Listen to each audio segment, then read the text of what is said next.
મિત્રો, ખભાનો દુખાવો એ બહુ સામાન્ય સમસ્યા છે, પરંતુ જ્યારે ખભાના સ્નાયુઓ છે જકડાવા લાગે છે, દુખાવો અત્યંત વધી જાય છે, સોજો આવી જાય છે અને જે વ્યક્તિને આ પરિસ્થિતિ સર્જાઈ હોય તે વ્યક્તિ પોતાનો હાથ છે એ પણ સરળતાથી ચલાવી નથી શકતો, ત્યારે પરિસ્થિતિ સર્જાય છે ફ્રોઝન શોલ્ડરની. તો આજે આપણે વાત કરીશું ફ્રોઝન શોલ્ડર વિશે, તેના કારણો કયા હોઈ શકે અને તેને ઉપયોગમાં આવતા વ્યાયામ વિશે. નમસ્કાર, હું છું કાનન માંકડ. સૌ પ્રથમ ફ્રોઝન શોલ્ડરના કારણો વિશે વાત કરીએ તો પહેલું છે એજ ફેક્ટર. જેમ જેમ ઉંમર વધે છે એમ આ થવાની શક્યતા વધારે છે. ખાસ કરીને 40 થી 60 વર્ષની ઉંમરમાં આ પરિસ્થિતિ સર્જવાની સંભાવના વધી જાય છે. બીજું છે જે લોકોને ડાયાબિટીસ અને થાઇરોઇડ છે તે લોકોને પણ આ સંભાવના વધી જાય છે. તો તે લોકોએ ખાસ ડાયાબિટીસ છે, થાઇરોઇડ છે એને કંટ્રોલમાં રાખવું અને એને લગતી જે કોઈ પણ સારવાર હોય તે તમારા ડોક્ટરને પૂછી શકો છો. બીજું છે તમારી લાઈફસ્ટાઈલ. બેઠાડું જ જીવન છો, તમે તમારા શરીરને હલાવતા ચલાવતા નથી, તમારી ગતિવિધિ નહીવત છે તો પણ થઈ શકે. Plus posture. હવે આપણને ઘણી વખત આપણે કામમાં એટલા બધા વ્યસ્ત હોય છે, એટલા બધા ઇન્વોલ્વ હોય છે કે ખ્યાલ જ નથી આવતો કે આપણું પોસ્ચર કેવું છે. ગરદન છે એ પાછળ હોય છે, ખભા આગળ હોય છે, તો ખભાના સ્નાયુઓને આરામ જ નથી મળતો. તો આવા સંજોગોમાં પણ આ વસ્તુ થઈ શકે છે. અને બીજું છે તમારે કોઈ અકસ્માત થયો હોય, કોઈ તમને ઈજા થઈ હોય, કાંઈ વાગ્યું હોય તો પણ આ પરિસ્થિતિ છે સર્જાઈ શકે છે. હવે આ તો થઈ પરિસ્થિતિ સર્જાણી, તેના કારણો. હવે આપણે આ વસ્તુ થઈ છે તો તેમાંથી બહાર કઈ રીતે આવીએ, તો ઘર બેઠા જ એવા કેટલાક વ્યાયામ કરીશું કે જે તમને ધીરે ધીરે આ પરિસ્થિતિમાંથી બહાર લાવી શકશે.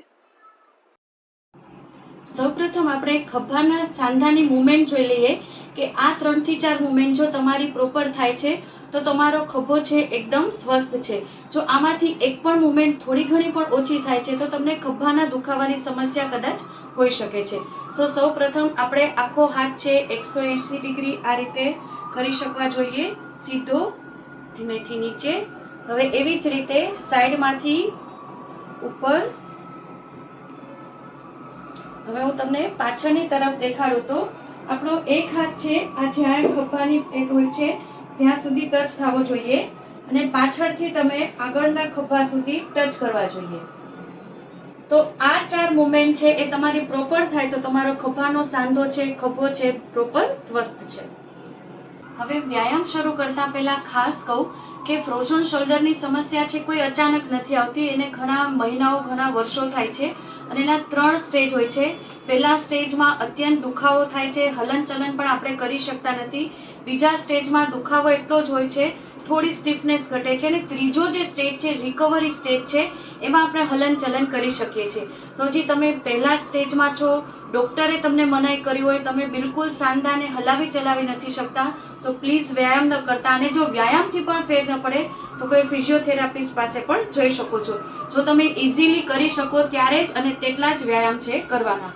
તો સૌ પ્રથમ આપણે વ્યાયામની વાત કરીએ તો એક દિવાલ છે કે બારણાની જરૂર પડશે.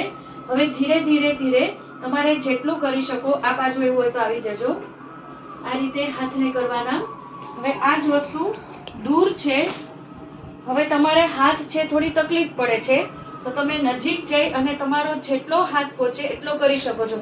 હવે તમારે આટલો બધો નથી પહોંચતો, આટલો તમારી ક્ષમતા પ્રમાણે તમારે હાથને કરવાના. પાછા એને લઈ આવો નીચે. તમારી ક્ષમતાથી બહાર છે એક દોરો પણ આગળ છે નહીં જવાનો. હવે બીજા વ્યાયામમાં છે હાથને આપણે આ રીતે રાખવાના છે, થોડું દિવાલથી આગળ. હવે જેટલા પણ હાથ ઊંચા કરી શકો તમારી ક્ષમતા પ્રમાણે આટલા જે રીતે કરી શકો એ પ્રમાણે. થોડું દૂર જ રહેવાનું, ધીરેથી પાછા નીચે. ફરી તમે થોડા આગળ પણ જઈ શકો, ધીરે ધીરે સ્ટેજ વધારતું જવાનું અને આ રીતે આગળ. જેટલા ઊંચા જાય એટલા ધીમેથી શ્વાસ છોડતા નીચે અને રિલેક્સ. હવેના વ્યાયામમાં આપણે આગળ અને પાછળ તાલી પાડવાની છે. કઈ રીતે હું સાઈડમાંથી બતાવું.